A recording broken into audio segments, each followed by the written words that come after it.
Shadow boxing. Yes, sir. That's just a slang term that I use in the original textbook. And what it is, it's the habit that black people have of, even at a subliminal level, not directly intention to do it, but we're kind of trained to, you ain't the one supposed to say quitting time, I'm the one supposed to say quitting time. That's something I got out of Gone with the Wind. What one black person is saying to another, you know, I know more than you, or you shouldn't be doing what you're doing. Let me tell you what to do, and you do it. I want to be your boss because I can't boss over the white supremacists, so I'm going to find some weak black person that I can both criticize or be a boss over or tell what to do, like many black males throughout the entire planet do with black females. They beat them up, curse them out, call them names, write songs about them, that are derogatory, and that makes us feel like we're men. Truth be told. So that's a form of shadow boxing, but the essence of shadow boxing, according to the code, is when we criticize other black people for the way they are going about fighting racism. Oh, you don't know what you're doing. Oh, you don't know what you're talking about. And that's what we do. We sit around and wait for some other black person to make a move because we're not making any moves ourselves. See, the reason I call it shadow boxing is because the white supremacists make shadows of themselves. All right? They'll appoint a black person to a position, give them the so-called president of a country. Well, then they're really not a president. They just have a title. But under white supremacists, the white supremacists will say, well, this black person is now president of this African nation.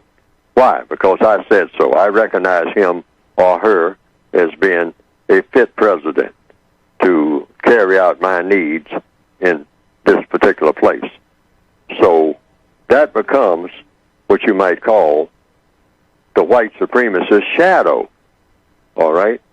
So then other black people who have any kind of argument with the system of white supremacy, the white supremacists will direct you to their shadow. In the Corleone family, they call it buffers. If you use the Godfather format, like Willie Cece at that trial, he said, oh yeah, the Corleones had lots of buffers, meaning you never get to the real person that's running things. You spend all your time swinging at a shadow. You're punching that shadow, that's punching that shadow, and like any shadow boxer, no.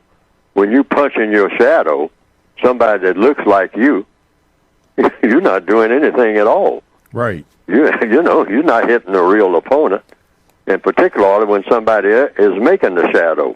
Somebody else is standing over to the side making the shadow on the wall, and you're hitting this shadow. Bang, bang, bang. Just punching it out until you finally fall down exhausted. Now, what have you actually accomplished? Nothing. Nothing. All right? Because the person who made the shadow, they haven't been hit at all. The white supremacists are shadow makers. See, they make lots of shadows for other black people to throw rocks at or to take punches at until we fall down exhausted and thinking that we have accomplished something. They can make these shadows faster than you can knock them out because you're not really hitting nothing, no way. You're not hitting the source of the shadow. The white supremacists, they enjoy doing this, and we enjoy going along with it because it gives us the feeling of power. I got rid of that handkerchief head Uncle Tom Negro. See, a lot of us strut around bragging about that. Yeah, we finally got them Uncle Toms off the committee. Now we can really roll up our sleeves and get something done. All right, all the white supremacists do is just come up with another batch of shadows for you to throw rocks at. Because ultimately, you got to do what? You got to face them. Yes. And that's what we're afraid of. Okay. So we cop out by throwing rocks at the next, what we call Uncle Tom, that they're going to appoint to a committee. That's a sport enjoyed by most of us.